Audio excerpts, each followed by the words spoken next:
Welcome back to New World Next Week. I'm James Corbett of CorbettReport.com. And I'm James Evan Pilato of MediaMonarchy.com, Western military harvesting Russian jeans. And we don't mean denim. We got that story, plus perusing the Paradise Papers. But first, we continue to shine a light on the agenda known as Vision 2030, as we begin with an article from Nikkei.com. Saudi Purge brings China card into play in Aramco deal. Plans to list shares of Saudi Aramco, the world's biggest oil producer, have taken a new twist in recent weeks, with talks of selling shares directly to China or other institutional investors first, rather than going to the stock exchange. Adding to the uncertainty is the anti-corruption crackdown being carried out by the Crown Prince Mohammed bin Salman, in which a number of influential princes and senior officials have been implicated, arrested, and/or, killed in a helicopter crash of convenience, including an Aramco board member who has also been arrested. The Aramco IPO forms the centerpiece of Vision 2030, a blueprint for economic and social reforms meant to diversify and re-energize Saudi Arabia's oil-dependent economy. The proceeds from the sale are to be used to foster domestic industry and create jobs. The plan is to sell a combined total of around 5% of Aramco shares next year on the Saudi Stock Exchange. Prince Mohammed expressed his enthusiasm to sell Aramco shares early last year and has stated that the company should be valued at more than $2 trillion. That would entail the largest IPO in history, dwarfing what would be the previous record of $25 billion by China's Alibaba. So, James, can you give us some 2020 vision on this 2030 agenda, as you and I think, have been talking about this since they first kind of announced it, and that goes back to New World Next Week in April of 2016. James? That's right. So for people who don't know, this 2030 vision, agenda, plan, whatever, is supposedly the brainchild of Clown Prince Mohammed bin Salman, the king in waiting, who is behind this purge that's going on right now. And I'm sure in reality it was written by handlers and string pullers and who have you. But anyway, he has the official stamp on this as his vision for the future of Saudi Arabia, which is essentially an attempt to rebrand Saudi Arabia for the post-carbon technocratic era. And one great sign of that was just last week, or just 5-6 days ago now. It was not very long ago, a week or two ago. They were having this big conference in Riyadh about the future and this new city, this new mega city, this smart, interconnected, blah, blah, blah, Internet of Things, incredibly futuristic city that they're going to be building in the desert, this $500 billion city that they're going to be unveiling, working on, and apparently listing on the exchanges, in the markets. It's going to be like Aramco. They're going to be listing it. So it's this NEOM, as they're calling it, this future megacity, was launched at this conference in Riyadh, at the same one at which they gave the citizenship to the robot that people might have heard about, that crazy story, because again, this is part of the rebrand. Saudi Arabia is the country of the future and all of this. That was taking place at the Ritz-Carlton, which is better known today as the place where all these princes are being imprisoned at any rate. So they were all there for this big conference, and now they're all there again, being under lock and key. Very, very, very strange, very incredibly important events taking place in Saudi Arabia right now. And you're right, we keep coming back to Saudi Arabia as kind of the linchpin of this changeover in world relations generally. This transition to New World Order, whatever form and shape it takes place in, I think Saudi Arabia is going to be a key linchpin of, or at least a harbinger of that change, because, as people who've watched the Big Oil documentary know by now, after the delisting of the dollar from the gold standard, the end of Bretton Woods in 1971, the dollar has been backed up essentially by oil in the petrodollar system. Saudi Arabia has been absolutely key to that, listing oil in dollars and then funneling those dollars back through the U.S. banking system in the form of treasury purchases. That has been essentially the backbone of the world monetary system for the last 4 or 5 decades. It is falling apart now, and we are going to see some sort of changeover happening, and Saudi Arabia is going to be a key part of that. That's why I think this is an interesting part of this. What will happen with Aramco? Will it be listed on Wall Street, or will they offer it directly, a stake directly to China? If they do that, that's, I think, a pretty significant shift from the U.S. umbrella into the Chinese umbrella, which I've been talking about for years. Saudi Arabia looks like they're at least testing the waters in trying to find a new partner with China, and that might be part of this rebrand that they're trying to do right now. So incredibly important things going on right now, especially with this crazy purge and the resignation of the Lebanese prime minister in Riyadh and all this craziness. Suffice it to say, more than I can talk about here, but I have just recorded a couple of interviews on this with some people in Lebanon. They're going to be going up on my Extras channel very soon, so if you don't know about the existence of my Extras channel, please subscribe to it, or please follow me at corbettreport.com, where you can find those interviews. They may even be posted by the time you're watching this video. And I'm going to be writing about this in a lot greater detail in my subscriber newsletter this week, so please stay tuned for that. So I'm glad you mentioned the delisting, and you mentioned both how and why Big Oil conquered the world. Both those documentaries, very important, and I think it ties in with the public relations move of the Rockefellers sort of divesting themselves of fossil fuels, and it ties in, I think, with this larger move we see on the different parts of the grand chessboard. So we'll include links to not only that story, but of course the other story, Saudi Prince, 7 others dead after helicopter crash, and the flashback links to our previous discussions of Saudi Vision 2030. Our second story this week on New World Next Week, episode 327 for November 9th, 2017, we head off to Russia for a little more examples, James, of Russian collusion, but not the way they want you to think about it. Russian biological samples collected for research by U.S. Air Force. This, of course, from Russia Today. The choice of the Russian population for genetic material was not intentional and is related to research on the musculoskeletal system, so said the U.S. Air Education and Training Command spokesman. Eyebrows were first raised in July when the Air Force issued a tender seeking to acquire samples of RNA from Russians. It announced that all samples shall be collected from Russia and must be Caucasian. According to the AETC spokesman, Captain Bo Downey, the 59th Medical Group's Molecular Research Center is currently conducting locomotor studies to identify various biomarkers associated with trauma. Downey told RIA Novosti that the study required 2 sets of samples with disease and control samples of RNA and synovial membrane. The first set was provided by what is just referred to as a U.S.-based company. This is not the first attempt to collect samples of Russian genetic material by foreign agencies in Russia, so says Igor Nikulin, former member of the United Nations Biological Weapons Commission. He told RT, quote, such attempts were made back in the 90s when there was the Human Genome Program. Then there were various programs in the 2000s, too, under different pretexts. But for some reason, all this happens in the interest of the U.S. military department, and this raises suspicion.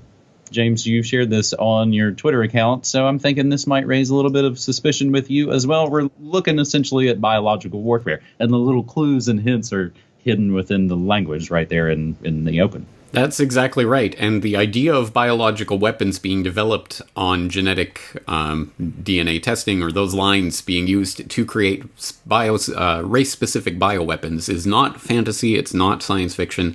It's already been tried and developed to some extent. We don't have all the details, but it was being researched in, I believe, in South Africa, but the Israelis were quite interested in it, obviously. So this has been around for decades, this idea of race-specific bioweapons. And let's not forget, part of the Rebuilding America's Defenses documents PNAC issued 1 year before 9/11 said, we have to make the idea of race-specific bioweapons viable. I mean, craziness that one can hardly imagine how that could be even put in a document like that, but there it is. So it is a very important subject, and that's why it is no laughing matter that, oh yeah, we're just collecting Russian, RNA. Don't worry about it. Just rest your little heads and don't think about it too much. And that's why, obviously, Putin did bring it up recently when he was giving, I believe, a press conference, and he said the images being collected, that's okay. But do you know that biological material is being collected across the whole country? Here's the question: why are they doing this?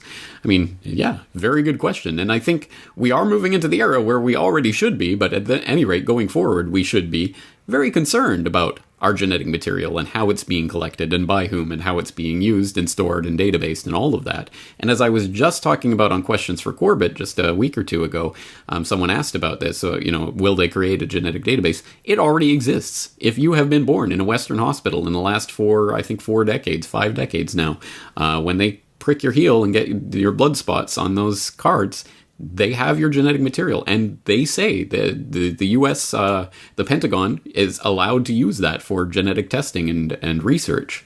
So they already own your genetic material. The question is, well, what are they going to do with it? And unfortunately, there aren't very good answers to that question. And that's why it boggles my mind that people are willingly sending their genetic material to 23andMe and places like this. Oh, tell me about my genetic history, please, Mr. Corporation. Run by the ex-wife of the Google founder. I mean, it's just craziness that people would be that carefree about their genetic material, but there it is. So we should keep these stories in mind. Extremely important going forward. And even just last week, we were talking about how sort of the medical database is going to be connected to the coming mental health database as that becomes a more kind of hot button issue. James, this is sidebar, but you brought it up. You're talking about 23andMe and Ancestry and those kind of places. I heard a lot of chatter about that when I was actually back east visiting family and friends. What would you say to the idea of someone who sent that in but didn't put their name on it and used a false name? Well, I'm all about giving people false data and stuff, but I don't know, how they're going to use that or how that can be used. And I still wouldn't do that myself, but it's maybe one of the ways to get around some of the linking of your personal data anyway.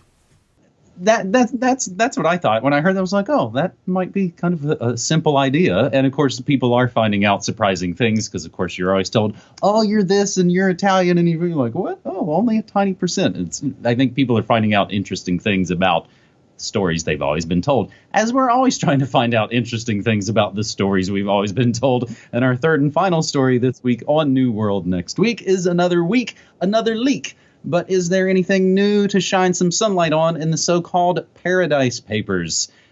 Paradise Papers leak shows tax secrets of the super rich. This article tweeted by our good buddy Brock West and originally from the Sydney Morning Herald. A huge leak of 13.4 million documents from an offshore law firm and a trust company in Singapore is drawing comparisons to last year's Panama Paper scandal. These documents, dubbed the Paradise Papers, were obtained by the German newspaper Süddeutsche Zeitung and shared with the International Consortium of Investigative Journalists, ICIJ. On the ICIJ website, they say the key findings reveal offshore interests and activities of more than 120 politicians and world leaders, including Queen Elizabeth II, and 13 advisors, major donors, and members of America's next top president, U.S. President Donald J. Trump. It exposes the tax engineering of more than 100 multinational corporations, including, of course, Apple, Nike, and Botox maker Allergan. Reveals tax haven shopping sprees by multinational companies in Africa and Asia that use shell companies in Mauritius and Singapore to reduce taxes. Shines a light on secretive deals and hidden companies connected to Glencore, the world's largest commodity trader, and provides detailed accounts of the company's negotiations in the Democratic Republic of Congo for valuable mineral resources. It also provides details on how owners of jets and yachts, including royalty and sports stars, used Isle of Man tax avoidance structures. Now, James, it's worth noting, and we'll include it in the show notes, the articles, how places like the BBC focus on the celebrities and sports stars in the paper, like the not at all surprising revelations that Bono and Madonna and the like are all in there. The Sydney Morning Herald article, of course, gets into Australian connections like the aforementioned Glencore, but there is actually one name in there I am interested in, and that's the late NXS frontman Michael Hutchence and what happened to all of his money. And that was something I actually asked Alex Constantine, the author of The Covert War Against Rock. I asked him that almost a decade ago. So that's in there. So my own pop culture interests aside, James, do the Paradise Papers count as some good news this week? Certainly not unmitigated. We'll definitely not put it in the unmitigated good news category.